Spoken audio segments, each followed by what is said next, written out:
Yung kaibigan mong yan, matagal ng hadlang yan sa pagmamahala natin. Dalawa. Shayna, hindi ka pa ba tapos niya sa kaibigan mong yan? Puro wisyo lang naman. Majid, tumigil ka. Ngayon ko lang makakausap to kaibigan ko. Puro, makakausap, puro wisyo lang naman ginagawa niyan. Tumigil ka. Matungang ayaw sa'yo.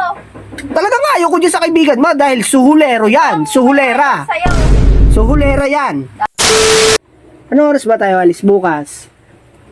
Awi, maaga kailangan. Maaga? Oo. Hindi kailangan, maaga pala akong makapag-BS. Oo. Para ano? Sino yan? Hindi, yung kaibigan ko nung high school. Shayna, sinabi ko sa yung i-block mo na yan. Yan eh, walang puro pamimirwisyo lang ang dinadala niyang kaibigan mong yan eh. Sa bahay eh. Majid, mas nakilala ko pa sa ito. Mas nauna kong nakilala to kaysa sa'yo. Oh. Tinan mo, stand time. Hindi naman. Ano? Hello? Pangungutang yan. Ano, Bes? Ano? Ha? Okay lang naman. Mangungutang ka? Yan na Magkano? ba sinasabi ko? Ah, sige. Sesend ko na Anak, lang. Shayna, Shayna, mangungutang? Kung maingay. Ah, sige. Alam mo, walang ano eh. Ay nako, Bes. Sana nung pa lang. Nakinig na ako sa'yo nung high school pa tayo. Diyos ko. Inuna ko kasi puso eh yan. Kung alam ko lang. Wala pala akong magiging kinabukasan sa lalaking to. Puro sakit lang ng ulo binibigay sa akin. Naninira ng ano Hindi yan. pa maasahan Shayna. sa bahay. Diyos ko, hindi magtrabaho. Laging nakahiga. Simula nung high school hanggang mag-college. Sana yung nakinig ako sa'yo na naniwala ako kung sinasabi mong wala akong kinabukasan. Sa lalaking to, tama nga. Ngayon ko lang napagtanto. Puro hirap ang dinadanas ko dito. Bis na maginhawa. Shayna, hindi ka pa ba tapos niya sa kaibigan mong yan? Puro wisyo lang naman. Majid, tumigil ka. Ngayon ko lang makakausap to kaibigan ko. Puro makakausap, puro wisyo lang naman ginagawa Tumigil niyan. ka, maghintay ka dyan, tumigil ka. Ay nako, tumigil ka dyan. Hello, Bes, ikaw, kamusta ka naman? Buti ka pa, yung napangasawa mo, masipag magtrabaho. Natural, kapag tapos eh. Napangasawa ka, Diyos ko. Ang tamad. Kulang na lang, idudulot sa kanyang lahat. Ayaw magtrabaho. Shayna, yun ang sinasabi ko. Yan ang sinasabi ko sa'yo. Yan ang sinasabi ko sa'yo. Oh, lahat idudulot mo, hindi mo pagkain. Diyos ko.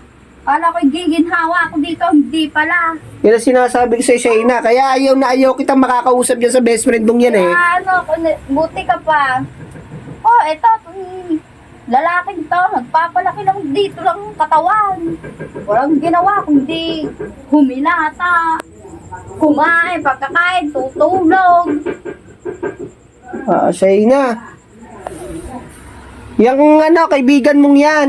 Kaya ayaw kong makakausap mo dahil nilalason niya ng utak mo. Tumigil ka. Ngayon lang kami nag-usap nito.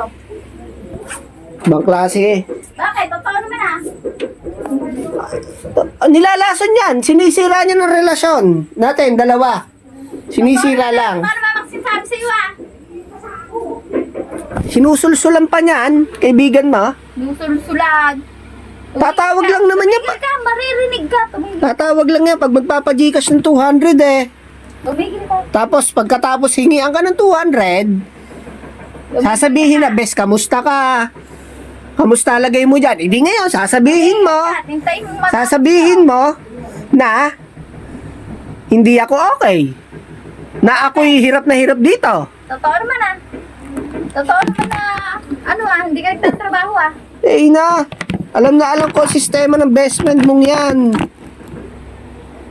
Grabe kayo, mag-usap dalawang magkaibigan. Lintik niyo akong siraan ng kaibigan mong yan sa'yo. Kaya tutuusin eh. Nung high school pa lang, talagang ayoko na ng ugali niyan eh. ayaw. Ito nga ang ayaw sa'yo. Talagang ayaw ko dyan sa kaibigan mo dahil suhulero yan. Suhulera. Sa'yo. So, hulera yan. Dahil alam Sasabi, ano, nililigawan pa lang kita. Sasabihin yan, Bes, huwag mo na sagutin yan. Wala ka magiging kinabukasan dyan. oh, bakit? Meron ba ngayon? Ha? May nangyari ba ngayon? Ha? Meron ba? Sasabihin yan, Bes, huwag mong tanggapin. Sagana lang sa una yan. Sa inano ko, yung kaibigan mong yan, matagal lang hadlang yan sa pagmamahala natin. Dalawa. Sa pagmamahala natin, dalawa. Bakit? Totoo naman lahat ng sinabi niya sa'yo, ah. Nilalason niya ng utak mo. Hindi nilalason. Totoo yun. Ang takay matatawag lang sa'yo, magpapa-Gcash. Sasabihin hindi ka lalasunay, tapos pagka-Gcash, syempre tatanungin yung lagay mo. Bakit? Masamang mga musta? Meron bang nangangamustang bayad? Walang nangangamustang bayad. Utang. Ha? Utang?